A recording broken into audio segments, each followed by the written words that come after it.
Hi, Fatma. In some ways, you could say I've been training my whole life to become an astronaut, but once I got selected by NASA, the initial training was about 2 years, where we study the space station systems, the robotic arm, doing spacewalks and various things. And then once I was selected for my mission, it was about a little over a year and a half to train for my specific as commander of Crew 7 and a flight engineer aboard the International Space Station. Over. Yeah, it was very exciting to take off into space. It was actually quite a smoother ride than I thought. So when our first stage first lit, I thought it would be a lot more shaky, but it was actually very smooth, although powerful, and I could feel the G-forces. But once the first stage cut out and we got on the second stage, which is just one large engine, it was very rumbly and a bit shakier. Over.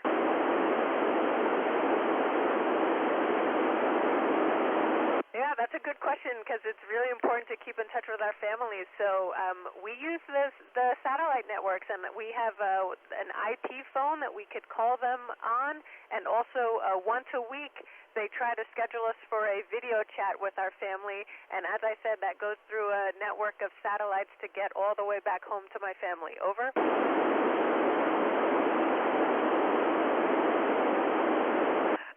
Well, you know, the International Space Station has been up here, about a quarter of a century, so oftentimes things do break on the station, so we do a lot of maintenance on here, both to correct things that have already broken and also to preemptively take care of things so that they don't break. Over.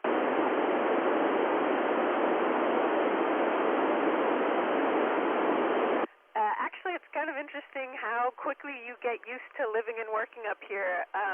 You know, on a daily basis, I don't think about the fact that just behind these thin walls of the module is the vacuum of space, and so it's quite easy to get comfortable living and working up here. So on a daily basis, I don't feel very stressed or anxious, other than just trying to make sure I'm doing a good job with my work. Over.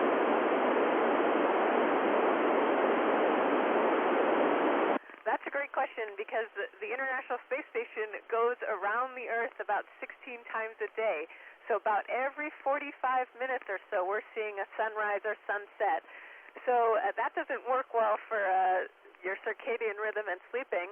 So instead, we use the lights on station, and they have, you know, 3 different modes. We have a pre-sleep mode that's a bit softer that we use before we go to bed, a general mode that we have on during the day, and then a phase shift mode that's really bright to wake us up if we have to wake up early. Over.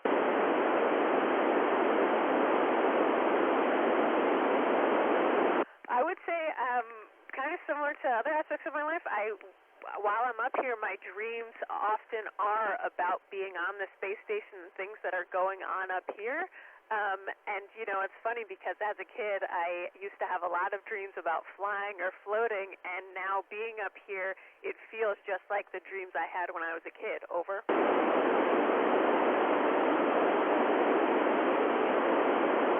Yeah, I actually was just talking to Frank Rubio, who's another astronaut who just returned back home after a mission that was over a year in space, and it's actually quite difficult on your body when you get back, getting used to gravity again.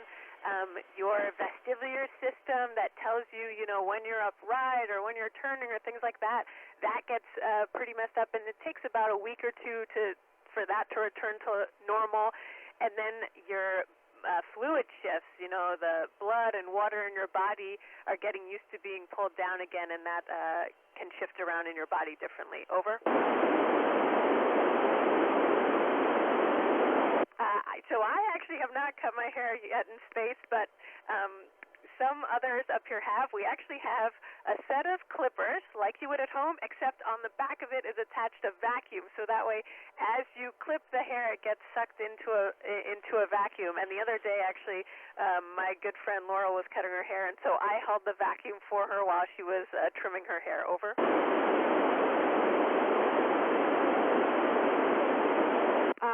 I like to say you need to be a jack of all trades, so you need to be able to do a little bit of everything. Science is our main mission up here, so you have to have the technical expertise and ability to perform the science experiments. You need to be physically fit so that things like spacewalks are really physically tiring. And then also, probably the most important thing is you need to be a good team player. We live up here in this pretty small volume with our crew, and we can't just go outside if we get mad at each other. So working together with other people is really important. Over. Well, you know, it's actually it's hard to have fresh food on the International Space Station. Every now and then when a cargo vehicle comes up, they'll send us some fresh fruits or something like that, but we have to eat it pretty quickly. So we use food that stays stable, shelf-stable for very long periods of time. Over. It took a while to get used to moving around in zero gravity just because it's so different, but it's actually quite easy and fun. You know, it takes very little effort. You can just give a slight push and you'll go all the way across the module, but you have to be careful not to push too hard or you can get going way too fast. Over.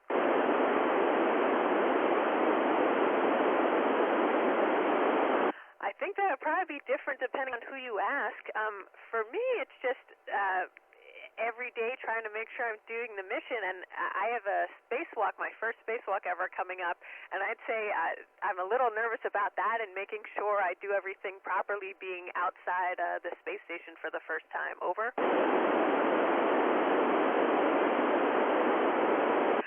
Well, NASA didn't ask me if I wanted to bring a pet. That's a good question. But there have been animals in space throughout time. There have been monkeys in space. There have been dogs in space. So I think at some point you could. Right now, it would probably depend what animal it is, and you might have to make some adjustments to the space station to accommodate. Over.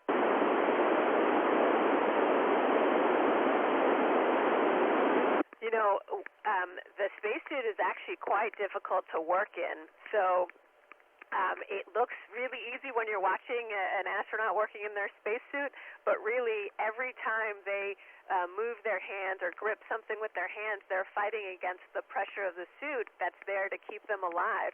And so it took a lot of getting used to, and also you can only move where the bearings are for the suit, where the joints are. So learning how to move and work in the suit was actually quite difficult. Thanks for the question. Over.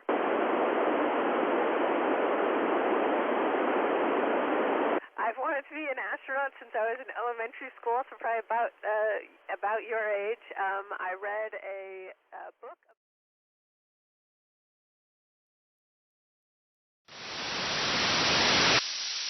Oscar Romeo 4, India Sierra Sierra. This is Echo India 1, India Sierra Sierra. Do you copy? Over.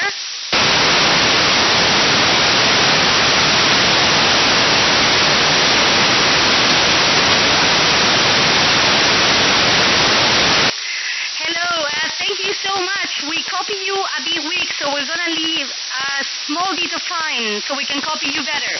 How to copy?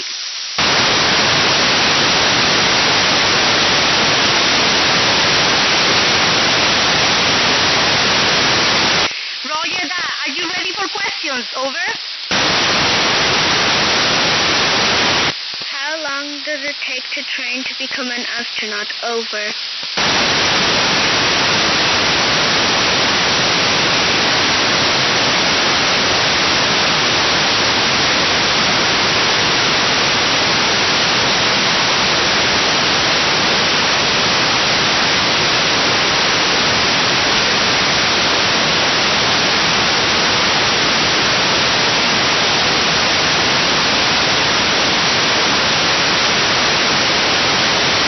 How does it feel to take off into space? Over.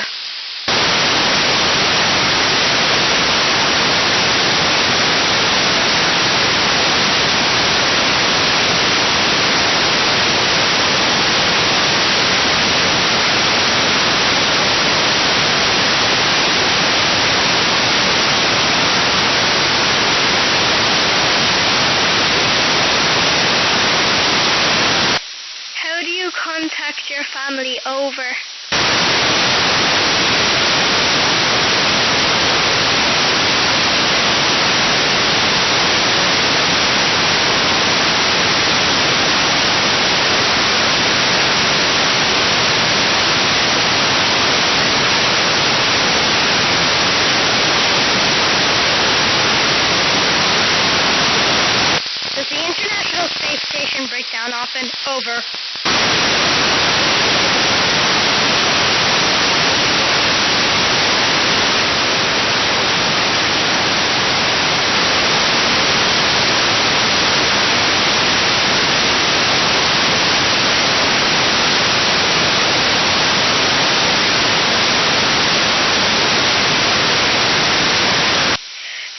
stress or anxiety when you're in space? Over.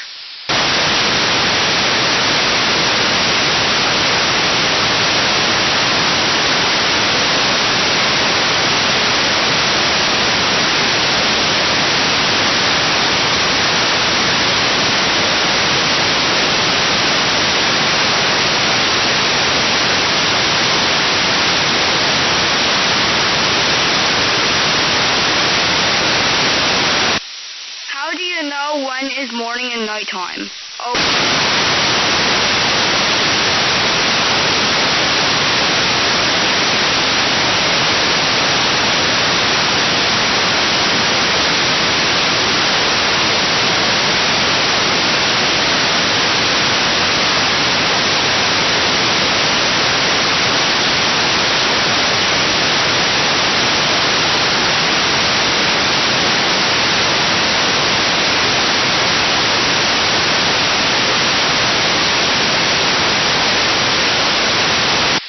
Do you dream differently in space? Over.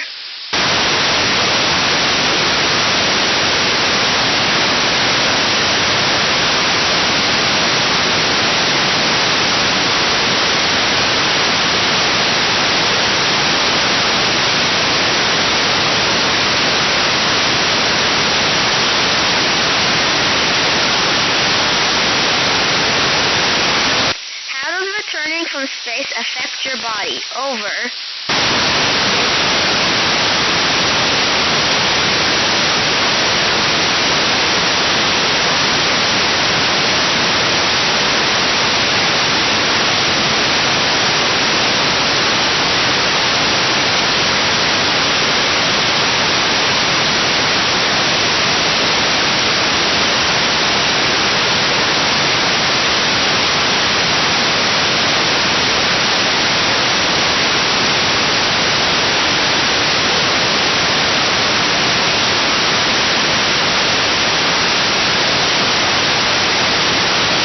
How do you get a haircut in space? Over.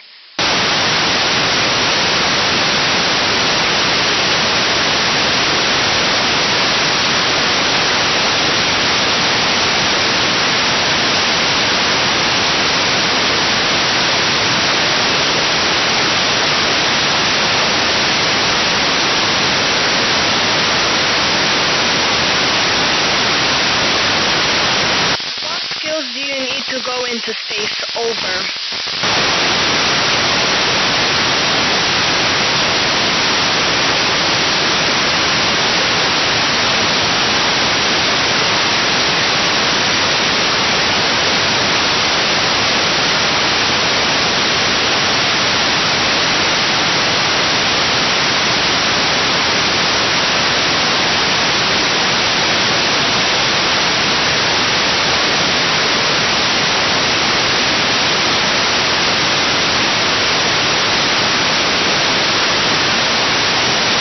How do you keep your food fresh? Over.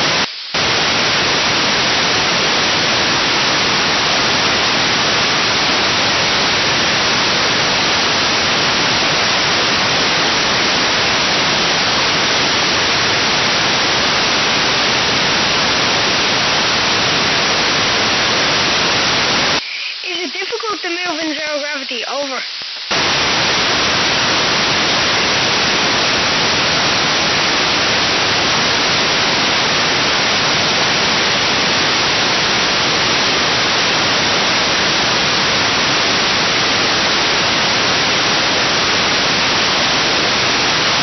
What is the scariest part of being an astronaut? Over.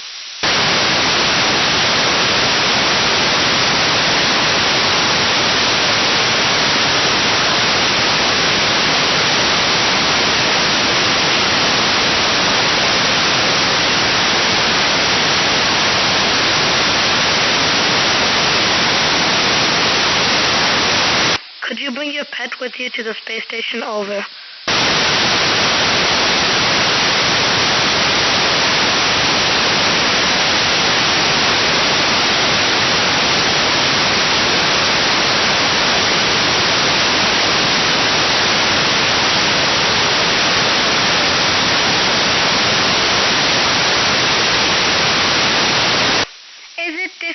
to wear your spacesuit over.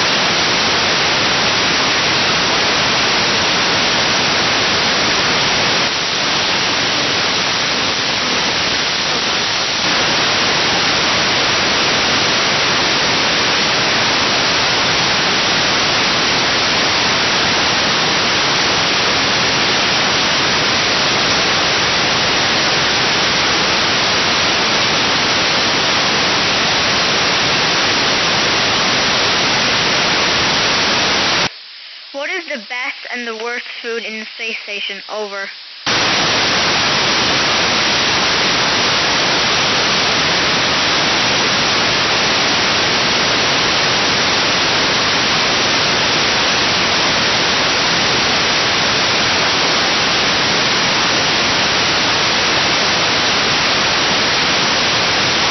What do you do in your free time? Over.